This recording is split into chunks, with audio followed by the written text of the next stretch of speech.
Então vamos lá. Deixa eu ver aqui o meu aqui.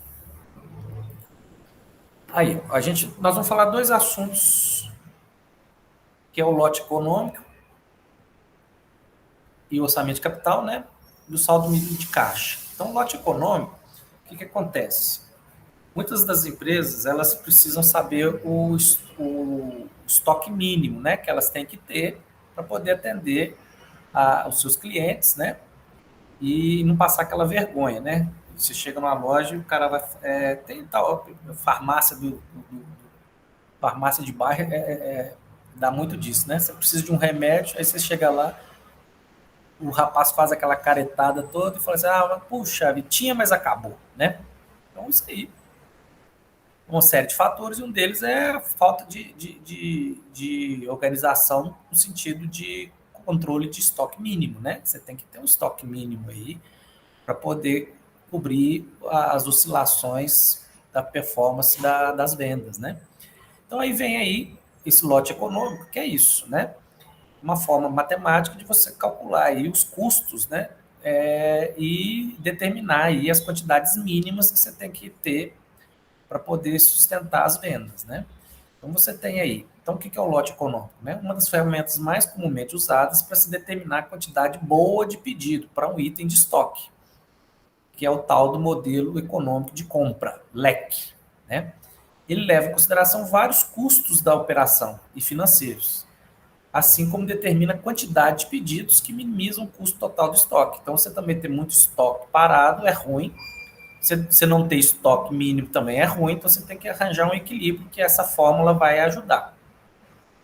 Então, como ele mesmo falou, você tem no pedido, você tem custos, né, operacionais e financeiros. Então, os custos básicos do pedido, alguém está entrando aqui.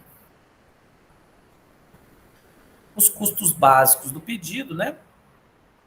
Então, você tem dividido em duas categorias. Então, você tem o custo de pedido, ou seja, aquele processo mesmo, né? Antigamente tinha que preencher na mão, né? Leva-se um tempo.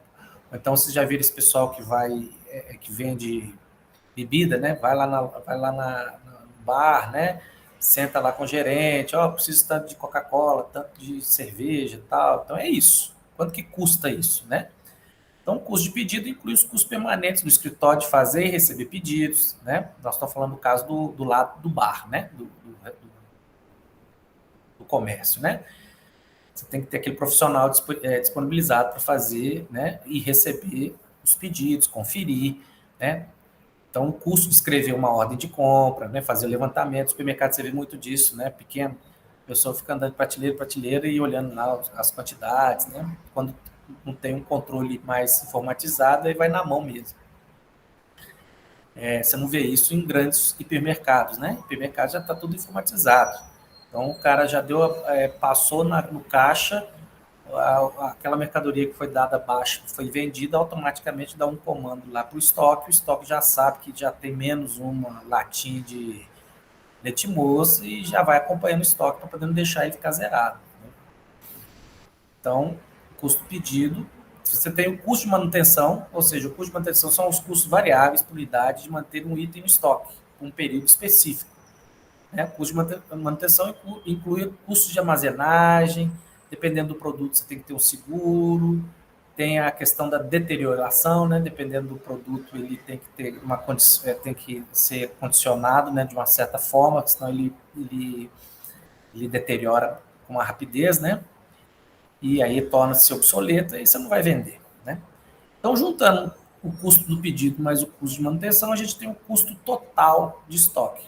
Então, ele é definido como a soma dos custos de pedido e de manutenção. Então, o custo total é importante no modelo do LEC, né? Pois o objetivo do modelo é determinar a quantidade de pedido para minimizar, né? Você não ter nem excesso nem falta.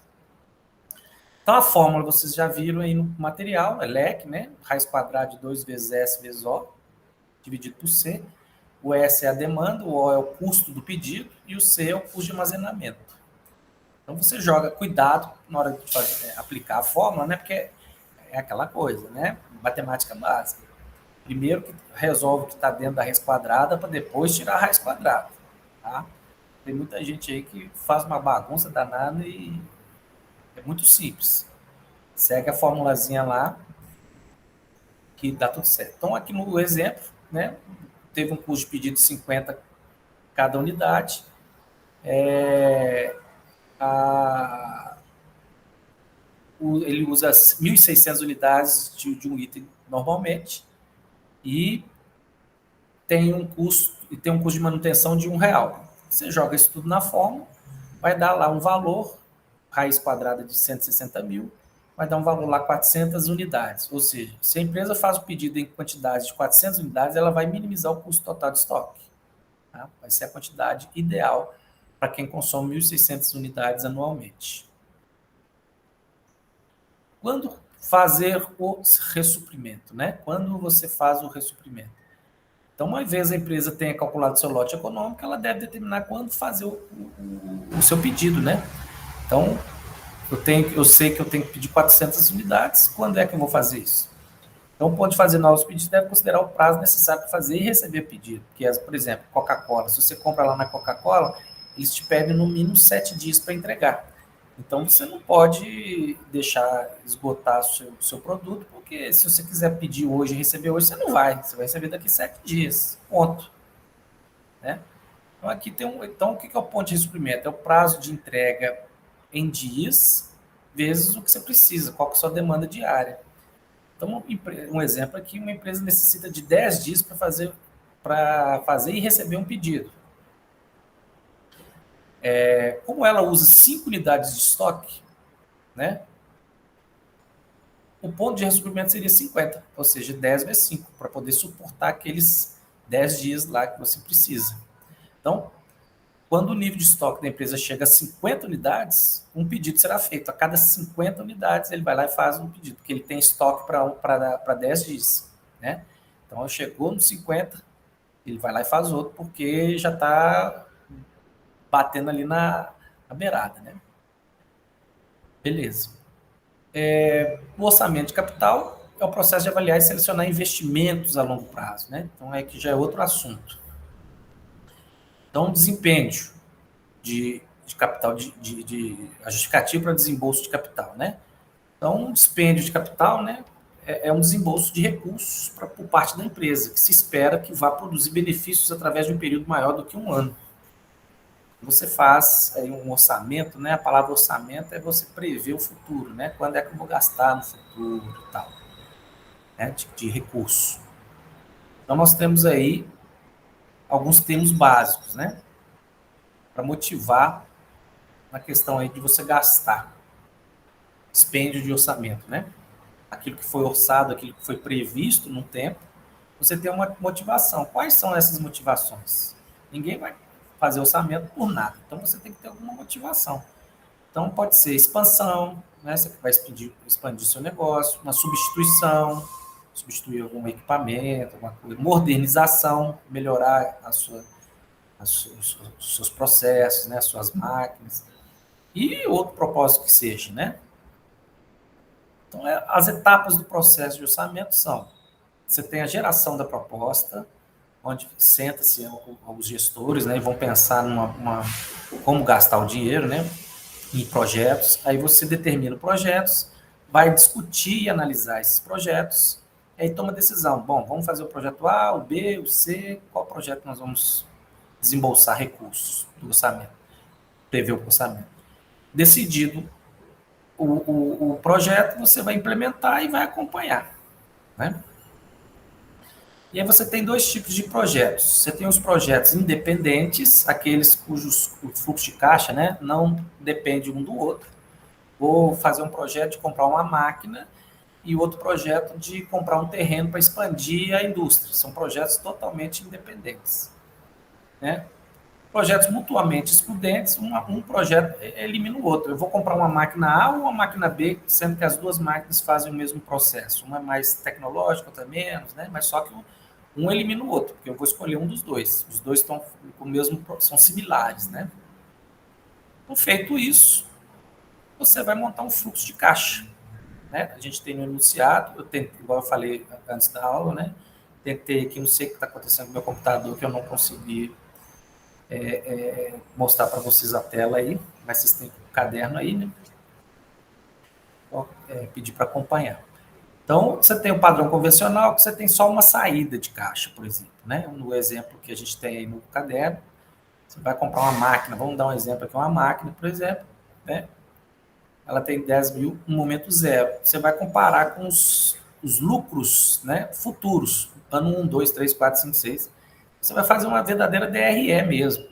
Né? Só que aqui, esse padrão aqui ele é convencional, as receitas são iguais, 2 mil, 2 mil, 2 mil, só que na realidade não é assim, né? A gente tem padrões aí, igual o próximo exemplo, padrões não convencionais. Você tem, no caso aqui, um exemplo de 20 mil de, de investimento inicial, né? E aí você tem alguns fluxos intermitentes, né? Os 4 primeiros anos foram 5 mil cada ano, no quinto ano teve um prejuízo de 8 mil, no sexto, no sétimo, oitavo teve um resultado positivo de 5 mil cada ano. Então você vai fazer essa conta aí, vai montar esse fluxo para depois a gente calcular lá na frente, que eu vou falar para vocês o que, né? VPL e ATI. Você tem outra técnica de análise aí do orçamento, que é o payback, né? Do orçamento de um projeto, né? Que é você determinar quanto tempo que esse projeto vai dar um retorno para você, né? Então, se você quer um retorno aí em 2, 3, 4 anos, você vai fazer o payback. Né? Então, vai considerar os investimentos, o fluxo deles, né? E vai, se o investimento é 50 mil, quanto tempo as receitas vão cobrir esse investimento? Então, no exemplo, você tem um investimento inicial de 50 mil no projeto A e B, no primeiro ano, né, um retorno de 5 mil no A, 40 mil no B, no segundo ano, 5 mil no A, 2 mil no B, terceiro ano, 40 mil no A e 8 mil no B. Se somar esses 3 anos aí, vai dar 50 mil cada um, né? Tanto o projeto A e B. Aí você me pergunta, Edson, os dois projetos têm um retorno a partir de 3 anos, estão empatados. Beleza. Como é que você vai desempatar isso? Vocês concordam comigo que o valor presente de dinheiro, quanto mais distante, menor o poder aquisitivo dele? Então você vai ver aquele fluxo onde que entra maiores valores nos primeiros anos. Aí você desempata. O projeto B, no primeiro ano, ele já recupera 40 mil. Ou seja, ele investiu 50 mil. No primeiro ano ele tem uma receita de 40 mil, olha, quase que recuperou tudo. E aí dividiu 2 mil para o segundo ano e 8 mil para o terceiro ano. Então você já tem 40 mil na mão no primeiro ano. O projeto A é o contrário. No primeiro ano ele só tem 5 mil de retorno, né? Uma receita de 5 mil. No segundo ano, 5 mil. Só no terceiro ano que ele vai ter uma pancada de 40 mil. Então você desempata aí, né? Qualquer investimento em termos, considerando o payback, né? No caso. E aí você tem outra análise também, que é o valor presente líquido. Vocês devem ter visto como calcular lá com Marcos Areias, né, que é o valor presente líquido. Você pega todos esses fluxos de caixa, traz a valor presente a uma taxa de desconto, normalmente uma inflação, uma coisa assim. Você vai entender que você vai recuperar, né? E aí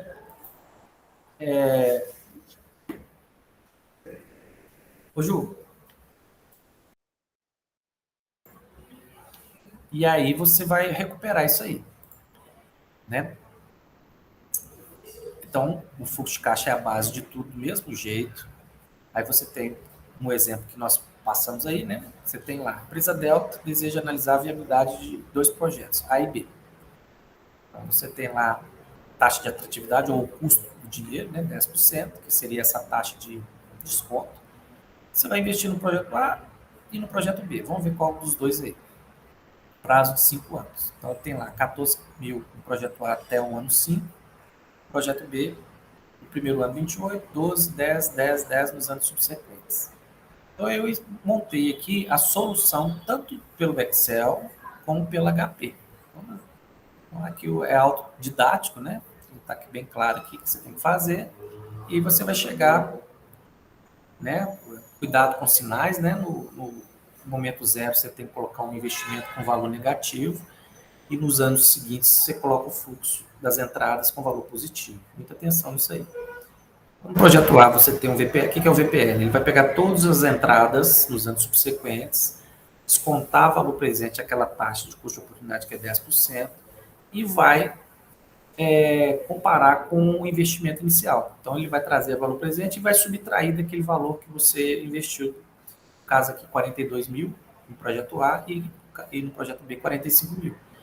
Então, subtraindo o somatório desses valores, dessas receitas futuras, menos o investimento inicial, o projeto A deu um VPL de 11.071. E no projeto B deu um retorno, né, um valor presente líquido de 10.924. Ou seja, o projeto A dá um retorno melhor do que o projeto B. Os dois tendo o mesmo período, né, de atuação, né, 5 anos, caso, porque aí você consegue comparar cebola com cebola, né, ao mesmo tempo, a mesma taxa, né, então, qual dos dois é melhor? E aí tem a solução pelo HP, só seguir os passos aqui, você vai chegar no mesmo retorno. Tem outra metodologia que é a TIR, né, a famosa TIR, né, é a taxa que desconta, né, que faz com que o VPL de oportunidade de investimento seja igual a zero. Então, será a taxa de retorno anual composta que a empresa obterá se investir no projeto e receber as entradas de caixa. Então, se eu pegar esses 14 mil, etc., qual taxa que eu remuneraria, né, no mercado? Então, aí você vai pegar o mesmo fluxo que você fez para poder achar a VPL. No caso da HP, é só dar um clique lá, né? Depois que você achou o VPL, você vai e dá um clique na HP, né, pedindo a TIR. Ele automaticamente te dá. No Excel, você tem que montar toda a estrutura de novo, né? E tem a formulazinha básica da TIR, né? Aqui também está detalhado. E aí nós chegamos aqui no projeto A, 19,9%, e no projeto B, 21,7%. Vejam que tanto o VPL, né, que deu 11.071, e a TIR, né, a TIR deu 19,9%. Ah, mas aí o projeto B deu uma TIR maior, 21,7%. Né? Aí você tem que ter outros parâmetros para poder decidir. Mas o que é aqui, sem não ter outros parâmetros, você conseguir no mercado, anualmente, aplicar o seu dinheiro e conseguir um retorno de 21,7% é muito difícil, né? Muito difícil. Aí você tem que olhar os ativos que a gente está por perto, né? A TIR, a cadeia de poupança, né? Agora, por exemplo, está tendo Tesouro Direto, a Selic. A Selic está dando aí, está alta, né? Está dando aí na casa de 8, 9, 8, 7, né? 7,25 que foi, né? Então, assim, está muito longe de 21,7. Então, nesse caso, para análise, a TIR, você tem que ter esse cuidado para poder analisar. Então, na dúvida, você decide pelo VPF. Na prática, a gente faz assim, tá? E é isso, gente.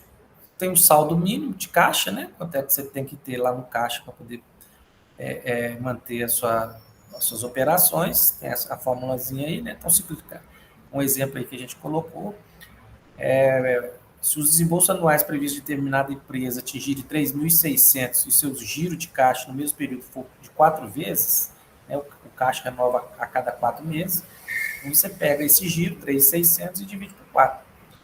Vai dar 900 mil. Então, o que é esse 900 mil? Esse resultado quer dizer que se a empresa colocar 900 mil em seu disponível, né, o que é disponível? Você pode dividir entre a conta caixa, banco e aplicação financeira. Qualquer um desses três. No início do período, ela terá condições financeiras suficientes para saldar todos os seus compromissos operacionais, porque o giro dela é a cada 4 meses, né? Então ela consegue ter esse mínimo aí para poder suportar todas as suas atividades. Então é isso aí, gente. Essa matéria ela é bem tranquilinha, bem facinho, então é isso aí que a gente tinha para hoje. Beleza? Beleza. Então tá bom.